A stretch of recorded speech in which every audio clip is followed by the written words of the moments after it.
one of the problems I find in our community is that people like to separate themselves from the issues in our community. They like to say it's them and not me.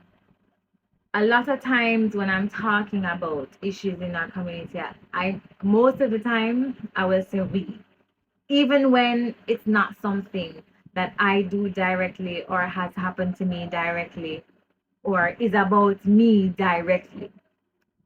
But the way that I see it, and it's the African approach to everything, because we've become so European that we forget our roots and forget our Africanness. And in our Africanness, we see things from the collective approach. We don't see ourselves as separate. And so something that is affecting someone else in the community, in the group, affects me. Now, what I find with women a lot, especially when I have conversations with them about womb wellness, anything to do with the vagina or reproductive system, they like to say, oh no, not me. I don't need that. I don't do that. They always have to come with the disclaimer that it's not me, it's them. And I think it doesn't help us. Because the way I see it is when a sister, another woman in my community has an issue, especially a womb issue, energetically it affects all of us.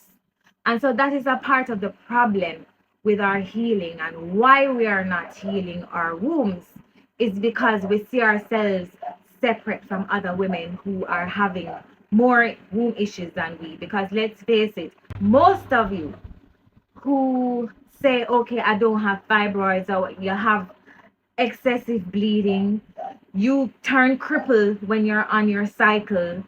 All of those things are womb issues as well, because none of that is normal. Heavy bleeding is not normal. Menstrual cramps is not normal. Not being able to move on your period is none of that is normal. You're no different than all the other women who live in this modern society with womb issues. So healing is gonna take all of us knowing that we're no different.